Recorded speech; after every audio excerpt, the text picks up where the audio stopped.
जनपद के गिरधरपुर रोड स्थित विनायक एनक्लेव में एकेडमिक वर्ल्ड पब्लिक स्कूल का शुभारंभ और एकेडमिक वर्ल्ड इंस्टीट्यूट का चौथा वार्षिकोत्सव धूमधाम से मनाया गया।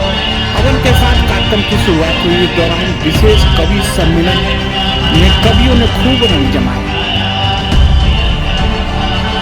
डीडी न्यूज ऑनलाइन.इन के लिए राजपाल सिंह आर्य की रिपोर्ट देखी।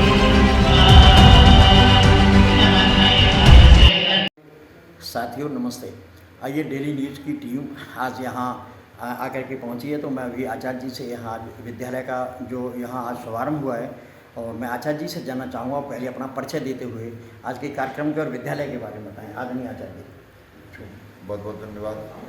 मैं विश्राम Singh Yadav, academic world public school Ghaziabad, जो छपरौला गिरधरपुर रोड पर विनायक फेज 1 में है।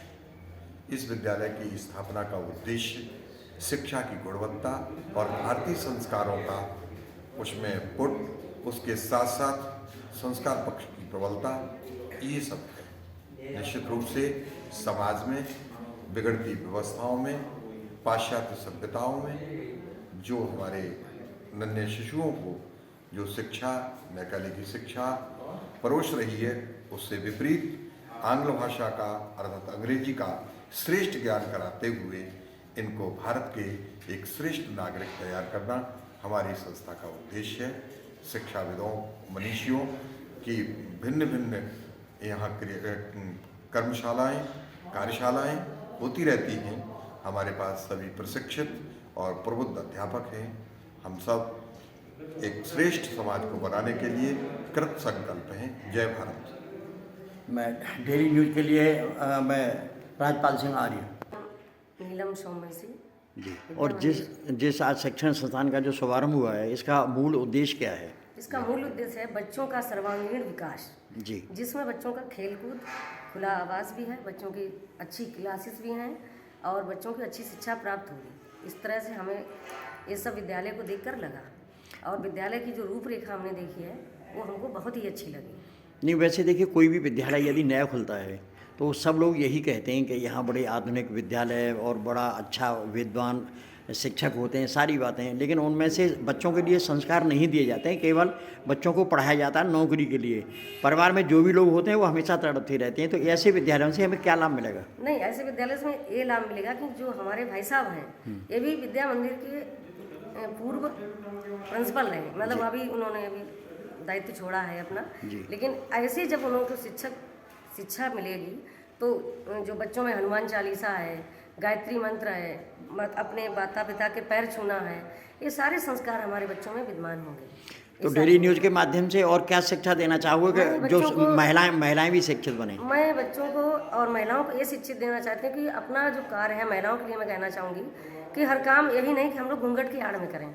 कुछ कार्य ऐसे करें जो समाज में हम विकसित हों और हमारी जो माताएं बहनें हैं हमको ये देखें कि हम आगे क्या कर सकते हैं। हम लोग चूल्हा चौका तक ही ना रहें, आगे भी बढ़ने की कोशिश करें।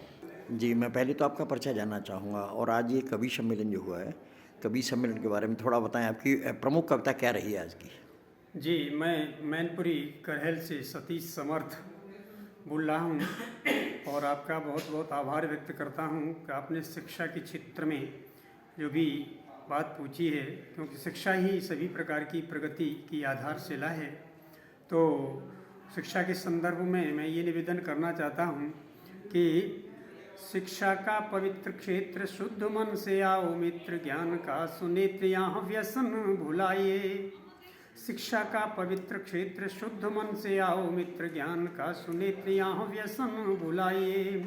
साधना आधार लेके, श्रेष्ठता आगार लेके, प्रेम व्यवहार लेके मन को सजाइए। कि देश का भविष्य रोज पास तेरे बैठता है, इसको संभाल खूब इनको पढ़ाइए। मातु वीणा वादिनी की साधना में लगा ध्यान, धन ही के हेतु मत जीवन गंवाइए, धन ही के हेतु मत जीवन गंवाइए। और निवेदन ये करना चाहता हूँ, यदि आज हम सावधान नहीं हुए तो आने वाला जो कल है वो बहुत खतरनाक होने वाला है। इसलिए कहना चाहता हूँ कि हालत यही यदि चलती रही तो बंधु शिक्षा का आधार धार में बह जाएगा। वो आधारहीन हुई शिक्षा करेगी क्या, नम्रता और शील जब नष्ट हो जाएगा। कि बनेगी दशा क्या समाज की तो सोचो तो, स्वभाव से सदाचार विदा हो जाएगा। और मिलेंगे नहीं तब राम और कृष्ण ढूंढे, रावणों का साम्राज्य यहाँ हो जाएगा, रावणों का साम्राज्य यहाँ हो जाएगा।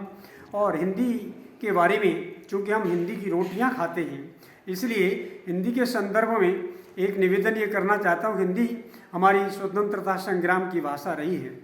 आज हिंदी अंतर्राष्ट्रीय व्यापार को देखते हुए बाजार की भाषा बनी है, वह अपनी सामर्थ्य के आधार पर। इसलिए हिंदी का विकास यह इस देश का विकास है।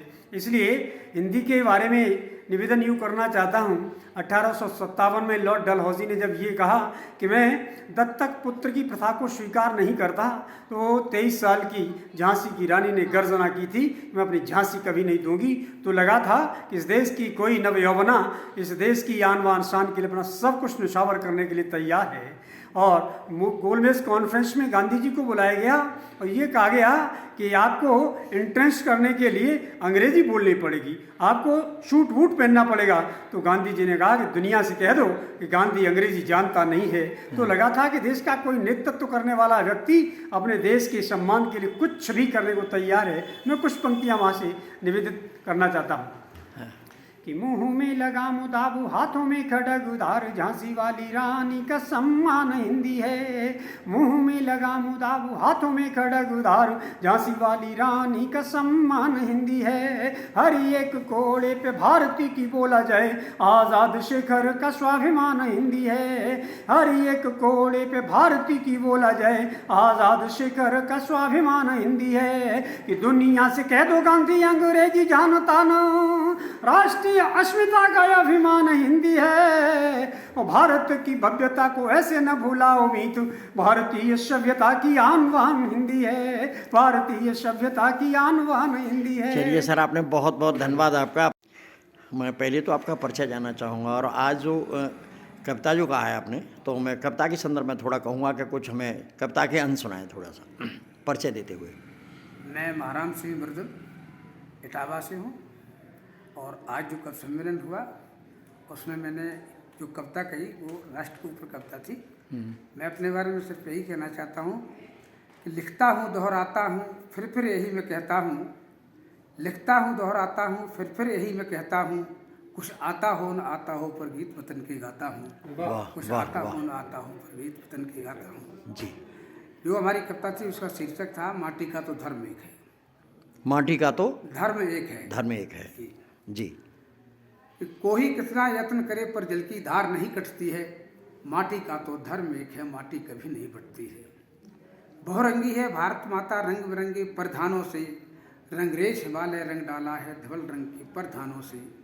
है चेहरा पूंजी सी देश में तपन थार की भी रहती है, और दक्षिण में सागर की लहरें चढ़ चूमती रहती हैं। है सुंदर बन का यहीं डेल्टा लता बिखेरे रहता है, और सुरभित घाटी काश्मीर से मधुरस बहता रहता है। फिर भी अंबर से दिनकर की धूप कभी नहीं बढ़ती है, माटी का तो धर्म एक है, माटी कभी नहीं बढ़ती है। हिंदू मुस्लिम सिख ईसाई सभी यहाँ पर बसते हैं, राम कृष्ण और पीर मोहम्मद सभी यहाँ पर पूजते हैं। गुरु की वाणी गुरुद्वारों से अविरल बहती रहती है, और चर्च से बाइबल अपनी नसीहत देती रहती है। मंदिर में बजते हैं घंटे, शंख गूंजते रहते हैं, मस्जिद से उठती है जाने नमाज पढ़ते रहते हैं, पर महाशक्ति उस परम पिता की रहमत कभी नहीं बढ़ती है। माटी का तो धर्म एक है, माटी कभी नहीं बढ़ती है। बहुत खूब, बहुत खूब। अंतिम बंद है जी कि जन्मे वीर शिवाजी यहाँ पर राणा की भी ये जननी है, जन्मे वीर शिवाजी यहाँ पर राणा की भी ये जननी है। बुद्ध और महावीर हुए हैं रामकृष्ण की यही जमी है, कि तपोभूमि है ऋषिमुनियों की असुरों ने विध्वंस किए हैं, तपोभूमि है ऋषिमुनियों की असुरों ने विध्वंस किए हैं। जन्म विभीषण ने यहाँ पाया, हरिश्चंद्र भी यहीं हुए हैं, कि तुलसी मीरा सूर कबीरा और विवेकानंद हुए हैं। तुलसी मीरा सूर कबीरा और विवेकानंद हुए हैं। बेड़ी काटी मातृभूमि की गांधी जैसे संत हुए हैं, पर माँ तो केवल माँ होती है ममता, माँ की कभी नहीं बटती है, माटी बहुत का तो बहुत धर्म बहुत एक बहुत है, माटी धन्यवाद, कभी नहीं बहुत बढ़ती है। धन्यवाद, बहुत माटी का धन्यवाद। तो धर्म आपने डेली न्यूज़ से बात की, आपका बहुत बहुत आभार। मैं सर पहले तो आपका परिचय जानना चाहूँगा और साथ में आज अभी जो आप कविताएं जो पढ़ रहे थे मंच पे, तो उन कविता का शीर्षक क्या था, शिक्षा से संबंधित या सामाजिक? मैं डॉक्टर पदम सिंह पदम, सेवानिवृत्त प्रधानाचार्य, captain Umesh Singh inter college Kalhor Mainpuri, राष्ट्रपति पुरस्कार प्राप्त और कलम का छोटा सा विद्यार्थी। जी चूँकि मेरा सारा जीवन शिक्षा में व्यतीत हुआ, लगभग 42 वर्ष तक मैंने छात्रों के साथ शिक्षा देने का काम किया, तो सारा लेखन नैतिक मूल्यों पर आधारित है और शिक्षा और संस्कार की तरफ मैंने अपना सारा जीवन समर्पित कर दिया है। जी, मैंने एक छंद पढ़ा था तो उसमें। हमारे डेली न्यूज़ के माध्यम से हमारे दर्शकों को कुछ बताइए, जिससे कि दर्शक भी समझें कि आपके विद्या का लाभ मिले उन्हें भी। मैं तो बच्चों को सुयोग बनाने में पूरी भूमिका माता पिता, अभिभावक और गुरुओं की मानता हूँ। चूँकि आज का कार्यक्रम स्कूल के शुभारंभ का था, तो मैंने एक छंद पढ़ा। जी, वो छंद निम्नवत है कि आप चाहते हो मेरी पीढ़ियाँ बने सुश्रेष्ठ, आप चाहते हो मेरी पीढ़ियाँ बने सुश्रेष्ठ, तो पहले आचरण अपना निहारिए। क्योंकि विद्वानों ने कहा है कि बाढ़े पूत पिता के धर्म। मैंने लिखा है कि घर में जो फूल उन्हें महकाइए, देश को संवारने में आगे आइए। और एक जगह लिखा है कि जैसा तेल और बाती आपने दिया, उतना उजाला देगा आपका दिया। तो वो छंद इस तरह है कि आप चाहते हो मेरी पीढ़ियाँ बने सुश्रेष्ठ, तो पहले आचरण अपना निहारिए। सारे संस्कार के प्रदाता माता पिता घर, सारे संस्कार के प्रदाता माता पिता घर, ध्यान रहे बालकों का साथ भी सुधारिए। पद्म कोरे कागज की भांति नो निहाल चित्त, बालपन में गुणों की नींव शोभ डालिए। अत्यधिक धन छल द्वेष अभिमान देके, अपने ही पाँव में कुल्हाड़ी नहीं मारिए। और मैंने तो यहाँ तक कह दिया है कि चाहे मिल गया ऊंचा पद कोटि धन माल, चाहे मिल गया ऊंचा पद कोटि धन माल, संतति न सुधरी तो खेल खत्म हो गया। शिक्षा संस्कार छोड़कर ला रहे हो धन, अहंकार व्यसन का विष बीज बो गया। ज्ञान चक्षु बंद कर लगे हो कमाई में ही, प्राप्ति जैसे मान बैठे जानो सब खो गया। पद्म में तो प्राण लेके निकला जगाने हेतु, अब भी न जागे तो सुनो भविष्य सो गया। बहुत बहुत धन्यवाद। बहुत